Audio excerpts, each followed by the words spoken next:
Hey guys, and welcome to AHAT Movie Reviews. We saw two movies this week. The first one we're going to be doing is The Night House, starring Rebecca Hall. It's a psychological thriller that takes place after a woman tragically loses her husband, and she is forced to live in the house that he built, essentially. Good performances. I'll go ahead and start with the positives for this one because I have a lot more negative than positive. The positives for this one are Rebecca Hall is really good in the movie, really good performance. Definitely, if it was a lesser actress, you'd feel it, and the movie wouldn't be as good as it is. I feel like the movie has some decent thrills, decent moments of tension. There's a really, really good scene that takes place in the school towards the beginning of the movie, and I feel like that's a very good showcase scene for Rebecca Hall and portraying what she's going through as a character. The thing I like the most about this movie is the message of grief and letting go and just trying to accept things that are out of your control. Now the movie has a very convoluted way of doing that sometimes, but I feel like it gets this message across. For some of the mixed aspects, the other characters in the movie are okay, nothing really special. The movie is paced very oddly. David Bruckner directed this, who also directed The Ritual, which came out on Netflix a couple years ago. And that movie is also deliberately paced, very slow in the first hour and then picks up steam as you move towards the end. I will say the last 20 minutes is like a roller coaster ride.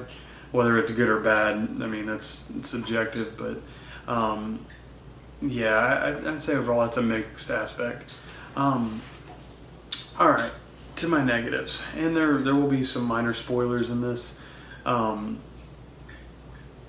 I was the only one in the theater yesterday, so I'm not quite sure if people are rushing out to see this one or not. I have a big problem with the ending. I think the movie does a really good job of building tension, and I feel like the last 10 minutes of the movie kind of washes that away. You get to a really, really good stopping point, and they just keep going, which tends to happen a lot in horror movies. The movie's kind of boring in spaces.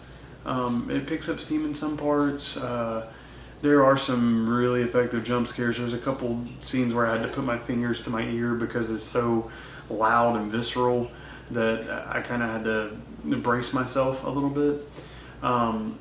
There are some creepy scenes, some unnerving scenes, but I feel like the first twist that you find out towards the end of the movie is extremely predictable.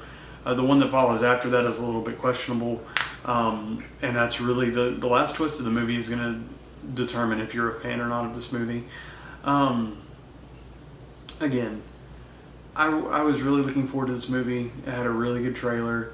I feel like the performances were really good. I feel like the movie has a good, powerful message, especially most horror movies don't have any message. They're just about blood and guts or just jump scares or just, trying to spook you with a cat walking down the hallway. This movie has something to say. It's obviously a very emotional horror movie, which you don't hear that very often, but it's a very, very heavy, emotional movie. It doesn't necessarily make you sad, but makes you kind of just uneasy from the beginning. Overall, I would probably give this movie... See, it's very difficult because a 6 out of 10 means I'd recommend you going to see it in theaters. This movie's not for everybody, and even casual horror fans, I'd say it'd still be a 50-50 split whether you like this movie or not. It's very, very slow. The last 10 minutes really should have probably just been cut out, but I'm going to give this movie a 5.6 out of 10, and that's really disappointing because I went into this movie thinking I was going to enjoy it about on par with Candyman, which is my favorite horror movie so far this year. I put this more along the lines of Spiral. I like Spiral a little bit more. There's a lot of Invisible Man vibes in the movie. from the very beginning, and I think that's why the movie turned me off from the beginning. Now, by the end, it is very different than The Invisible Man, but the deliberate pace that the movie has for the first 45 minutes to an hour builds in a similar way to David Bruckner's The Ritual and also The Invisible Man. It builds to a crescendo and just keeps going after that. So yeah, I would probably give this a 5.6. If you're a big horror fan, or if you like psychological dramas or movies that just build tension, go check it out. But honestly, this is more of just a wait at home and see it type movie. It's not something you have to rush out and see on the big screen. Overall, I kind of enjoyed it, but it's not something that I'd rewatch again. Yeah, I'll go with a 5.6, even though it's disappointing. So, yeah, that'll be my score for The Night House.